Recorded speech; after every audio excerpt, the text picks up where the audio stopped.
than just clean bingo tables and clean toilets. If you have an economy which is generating only a limited number of good jobs, are you surprised that parents feel it's really important to teach their kids how to compete on every level? They want their kids to get those jobs. You know, another kind of response would be to get together and say, hey, wait a second, there's a problem with the structure here. But, you know, we have a very individualistic response to the problem. At the time of the Civil War in the United States, which is a very interesting turning point, midway in the Industrial Revolution, industrial rebuilding of the United States, slavery in the South was obviously condemned, but the counter-argument was something they called wage slavery. And what did that mean? It meant that you had no protection. You could be fired at will.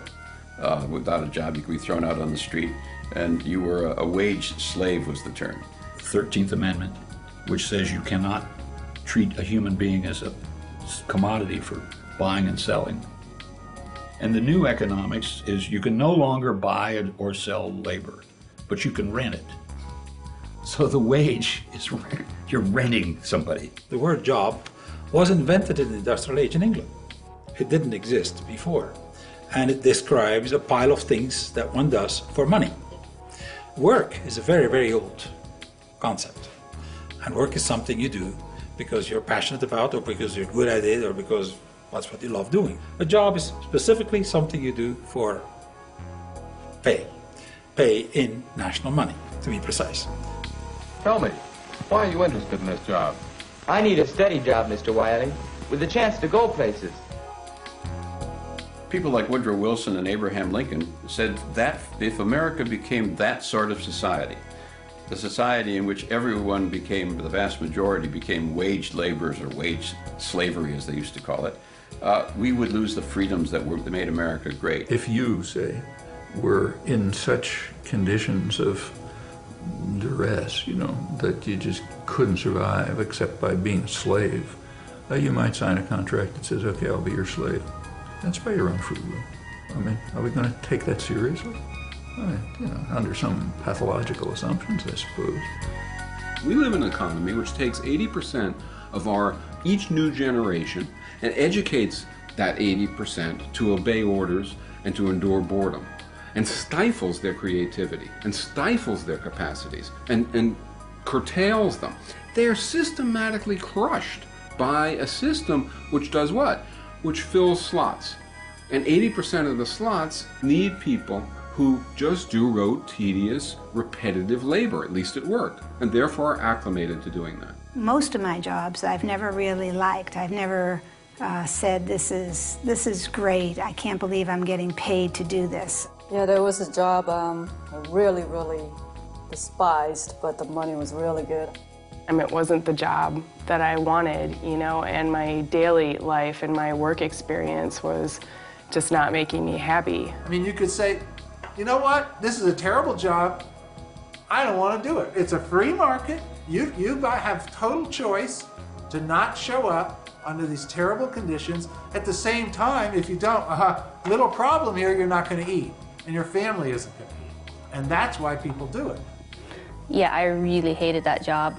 I think many of us nowadays feel the way Charlie Chaplin role modeled long ago, like cogs in wheels, that we're stuck in the machinery of our economy, that we have very little choice. We have to work a 9-to-5 job and watch a little TV and go to bed and do it all over again. I want to have a more rewarding experience, I guess, with life, and based not just to make money and to say, oh, this year I made 10,000 more than last year. I think that this whole idea of a middle class in this country is ridiculous. There is no middle class. There's no such thing as that. You know, they're the working poor too, because their whole lifestyle is financed to death. They have the big, beautiful house, the 2 lovely cars. They're putting their kids through college.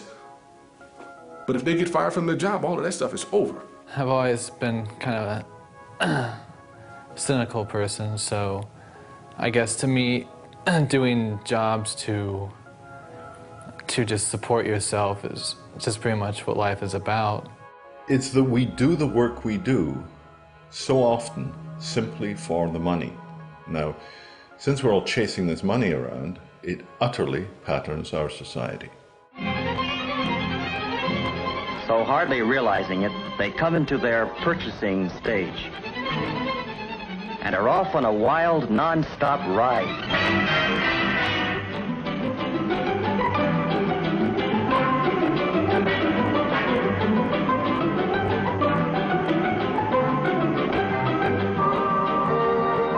It's a happy-go-spending world, reflected in the windows of the suburban shopping centers where they go to buy. I claim there's enough work in the world for everybody, forever. But if you start to have to pay for it with national money that's scarce, that's making it work into a job, that is going to be another question, because someone has to borrow that money in order to pay you. As we get rid of more and more and more jobs, we may have to get to a point where we redefine the meaning of work. And you're going to have to find other ways for people to support themselves. Work, there's an infinity of things we can do. We can make every city, every garden, every house a paradise. There's an infinity amount of things to be done to reach there. Don't expect to be paid for it in national money. Don't get that idea. So we have to find another way, what people can do in a post-industrial age.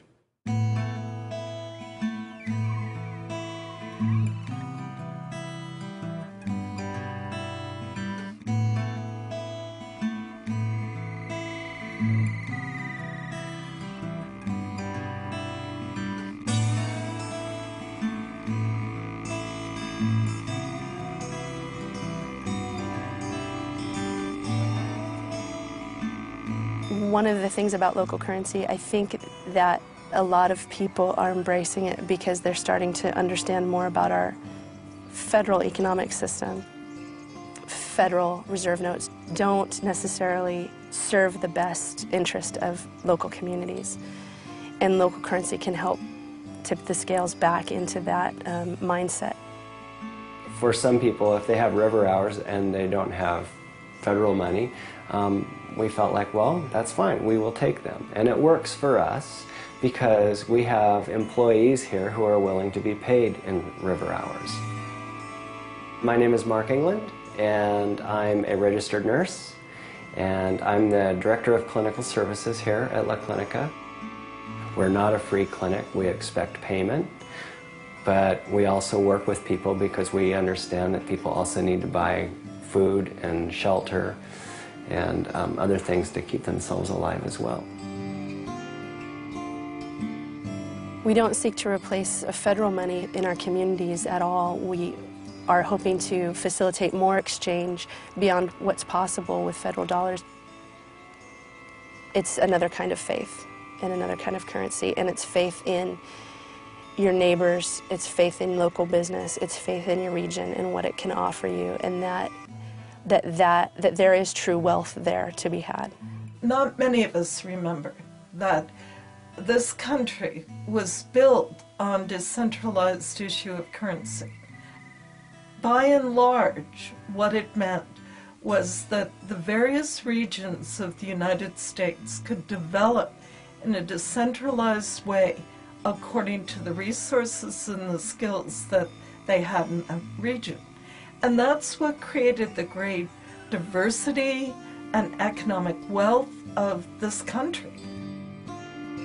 Complementary currency, in my definition, is an agreement in a community to use something, just about anything that they can agree on, as a medium of exchange. That's other than national conventional money. The first thing that one has to understand about complementary currencies is that there are as many different rules that you can want to invent. In national money, there's only one. Okay, that's basically the same worldwide. In complementary currencies, different communities agree on different rules. It is complementary because they do not replace national money. A local currency is something that is issued at the time that it's backed by goods and services in our community. And when people advertise in the River Hours Trade Directory, they actually sign a commitment that says that they are backing in whole or in part that currency with their goods or services that they're offering, and that they're also agreeing to accept in whole or part some local currency. So when you get river hours, it's backed by people in your community, and that's tangible. Local currency is a way of encouraging people, inducing people to spend locally. And it's also a way to help people to support one another in the local economy when they maybe do not have any money. It's been probably a third to half of my income. Whether it was working for people or just the advertising in the directory and getting my name out, or word of mouth has been huge. Their offerings, their inventory, the money often hits their cash register and then heads straight out of town to the central office in Ohio or wherever. River Hours is hopelessly and happily bound to our community. That value always remains here, and I think people understand that. Alan Watts in the 50s wrote a critique of the Depression where he said, look, the economy went flat because everybody found there was no money. There was plenty of work needed doing, plenty of people wanted work, plenty of goods in the stores, but nobody could afford them, nobody could pay for them because we had no money. And he said this was like going to build a building. And you've got the materials, you've got the tools, you've got the skills, you've got the drawings, you've got the planning permission, you've got the weather, you've got the will. No inches. Damn. We had a bunch of inches, but then big project on the other side of town, they're using all the inches. We don't have any inches because all the inches went over there. I guess we're out of work. Well, that's exactly what we do with money. That's my clearest realization, is that there is plenty of work that needs to be done in this valley. And there are all kinds of people who need work to make ends meet. They need work. They could contribute to the community. There's all kinds of things to do. So we have the work that needs to be done. We have the workers. What is it that's missing? You know, pieces of paper that say, I'll do this for, you know, in exchange for other goods. People are short of and hungry for a tangible way to just plug into a sense of community. And that feeling, that attitude, I believe is accomplished transactionally through using this currency system.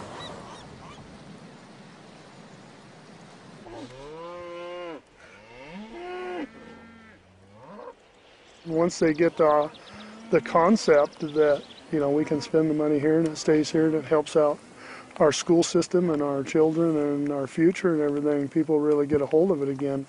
And the river hours and all that, that's all stuff that we need to keep working hard at.